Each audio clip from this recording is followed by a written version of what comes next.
So under previous video we were discussing acetylcholine. Acetylcholine के अंदर हमने देख लिया कौन से ड्रग्स जो हैं वो आकर ना उसके फाइबर्स को एसिटाइलकोलिन जैसा एक्शन परफॉर्म कर रहे होते हैं, कौन से उसके एंजाइम को इनएक्टिवेट कर रहे होते हैं, कौन से उसके न्यूरोमस्कुलर जंक्शन पे जाके क्यूरेरी फॉर्म वगैरह। Then the disease is myasthenia gravis. बच्चे myasthenia gravis is very very very important. इसका सिनेरियो देता है, इसके अंदर हिंट उसने एक ही दिया होता है, थाइमिक हाइपरप्लेजिया, थाइमस ग्लैंड की इनलार्जमेंट हो जाती है। या फिर वो पेशेंट आता है और आपसे कहता है कि मैं थ्रू आउट डे में मेरी एनर्जी लेवल्स ठीक थे लेकिन बाद में आके मेरे एनर्जी लेवल्स डाउन हो गए हैं। तो दो हिंट्स हैं, एक तो कहता है थाइमिक ग्लैंड का बढ़ जाना, लेजीनेस हो जाना। दिन में वो बंदा ठीक था लेकिन रात में आते आते उसके एनर्जी लेवल्स बहुत डाउन हो चुके हैं, हालांकि वो खाना भी प्रॉपर खा रहा है, सब कुछ ठीक था। तो दैट इज माइस्थीनिया ग्रेविस। आपने इसको पिक करना है।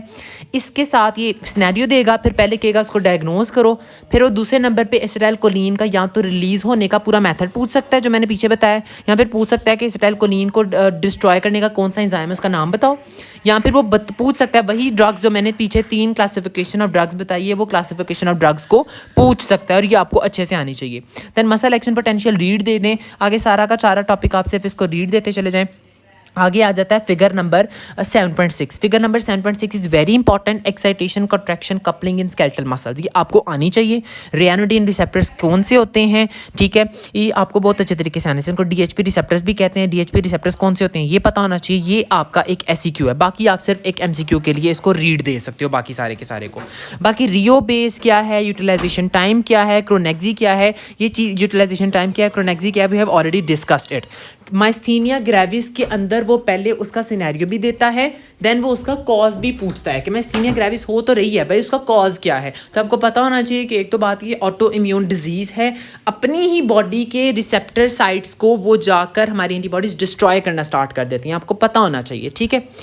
उसके बाद जी भाई रियो बेस, यूटिलाइजेशन टाइम, ये क्रोनेक्सी वगैरह मैं आपको ऑलरेडी बता चुका हूँ। ये 3 डेफिनेशन इतनी इंपॉर्टेंट है, आपने इनको पास्ट पेपर से गूगल से इनको कवर कर लेना है। नाउ वी कैन चेक यहाँ पर क्या क्या है। Physiological anatomy of the neuromuscular junction, ये मैंने फिगर स्टार्ट में बताई थी, ये वो उसके अंदर से कवर हो जाती है चीज़, ये वहाँ से आपने करनी है। एंड प्लेयर पोटेंशियल क्या होता है, formation and destruction of acetylcholine. Drugs that, ये वही ड्रग्स की टाइप्स बताई हुई है। माइस्थीनिया ग्रेविस, मसल कॉन्ट्रैक्शन, वही फिगर जो मैंने बताई है, इंपॉर्टेंट फिगर्स, बस ये वही चैप्टर है। इस चैप्टर को अगेन आपने गाइडेंस से करना ही करना है।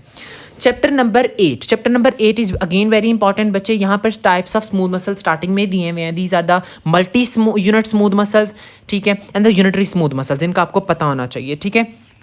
देन आगे सिर्फ आप रीड दे दो, सारा का सारा regulation of contraction by calcium ion से ऊपर तक आपने रीड देनी है। इसने एक कंपैरिजन बताया हुआ है smooth muscle and skeletal muscles का डिफरेंस। बच्चे एक बड़ा इंपॉर्टेंट क्वेश्चन आ जाता होता है कि भाई कंपैरिजन करो smooth muscles, skeletal muscles and cardiac muscles के, तीनों के दरमियान। तो एक फिरदौस के ऊपर आपको इतना अच्छा टेबल दिया हुआ है उसने skeletal muscle, smooth muscle, cardiac muscles के दरमियान डिफरेंस का। सो आप वहाँ से करोगे, ये बहुत इंपॉर्टेंट है, ठीक है बच्चे। यहाँ पर पेज नंबर 99 के ऊपर आपको 2 एससीक्यू बहुत इंपॉर्टेंट लिखे होंगे, latch mechanism and stress relaxation mechanism. ये बहुत इंपॉर्टेंट है, you have to go through them, ठीक है।